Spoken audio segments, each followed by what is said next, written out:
Is Pope Francis guilty? March 26, 2021 by Anna von Reitz. Text-to-voice synthesis provided by Vidnami. The first question must be, guilty of what? Obviously, anyone who becomes pope has plenty of skeletons in his closet, if only to assure his loyalty to the thugs of Rome. The darker the secrets, the better, from the perspective of the Roman hierarchy. Pope Benedict XVI, who admitted the great fraud and wished to correct it, was promptly removed, and the punishment didn't stop with the loss of his office. There were several exposes in the Italian press disclosing his sexual orientation and other gossipy issues, and, as always, threats against his life. We forget, and we should not forget, that Italy was a home to fascism. We should not overlook the fact that the Italian government was up to its ears in the recent U.S. election scandals. As for Pope Francis, he circled the wagons and plumped up the coffers, which we can hardly blame him for as the chief executive of the Church Temporal, and he cut loose the Bar Association privateers to sink or swim on their own. Another wise business move on his part. There remain two very serious and very public issues with Francis. The first is his continuing promotion of war between the two governmental corporations on our shores, the U.S. Inc. and the USA, Inc., that he ultimately owns and controls. Now, obviously, other popes have promoted this same cash cow for 16 decades and it has proven extraordinarily profitable, so from that perspective he has little reason to cease and desist the harvesting of American lives and American assets.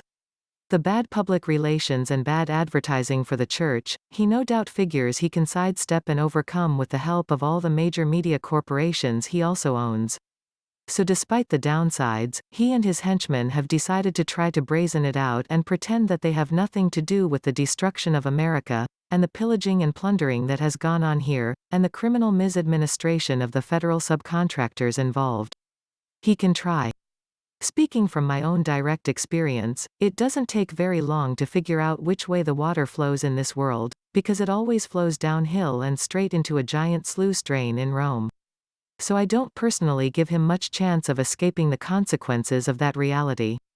The responsibility for the mismanagement of the federal government, and culpability for any violence that erupts here, is also squarely on his shoulders first and foremost, although some of that burden is shared by the Queen. What else is Francis guilty of, besides whatever personal darkness earned him the trust of the Roman hierarchy? In my mind, it is hard to reconcile his formal education in science, and particularly, chemistry, with his stance on the Paris New Green Deal and the whole topic of climate change. As a scientist he is bound to know such basics as the water cycle, the carbon cycle, and photosynthesis. I would be hard-pressed to find an 8th grader who is not fully familiar with these topics, so how can the Pope, with his education, miss the whole point? The wholesale slaughter of the plant kingdom on this planet, by direct poisoning, Fukushima, and more generally by water pollution of all kinds including injection wells and fracking, and by wholesale stripping of the Amazon basin and equatorial forests, leads inexorably to two phenomena that we are seeing. 1. Drastic drop in atmospheric oxygen, because there are fewer plants to produce it, and 2. Drastic increase in carbon dioxide, because there are no plants to use it up and recycle it into oxygen. There is no more important issue than finding a way to stop the China syndrome scenario taking place in Japan, and there is no hope of moderating the situation by reducing our carbon footprint. The Fwits in Rome and Eastminster have really done it this time, and they are still trying to chisel some profit out of it with their carbon taxes. Everyone who lives on the Pacific Rim, including certain people in Alaska, have a major bone to pick with Rome and those running it and everything else into the ground, for the sake of digits entered on a computer screen. Why not have done with the nonsense once and for all? Just have a big party? Start with the number 1 on the screen, and then let every president of every governmental services corporation on Earth stand there and punch the O key for as long as he or she can keep standing. That's how much money their country gets in the big nothing lottery game. It makes as much sense as anything else that Francis and his friends have tried thus far, but despite having no viable, fair, or sensible solution themselves, they keep on trying and meddling and won't listen to anybody else.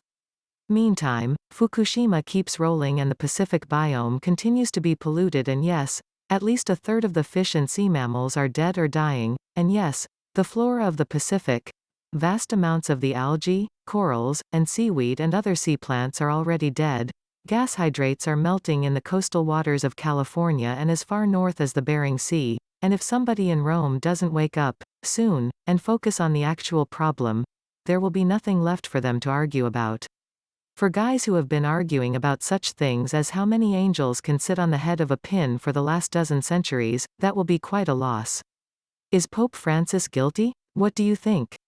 What I do know is that we have one of the biggest nightmare scenarios in human history breathing down our backs, and instead of addressing it honestly and dealing with it, telling the corporations in the US to stand down and be at peace, cleaning up the accounting practices, and cleaning up the pollution that is killing the plants, they are all busy trying to make a profit off of the disasters, including the Wuhan virus, that they created.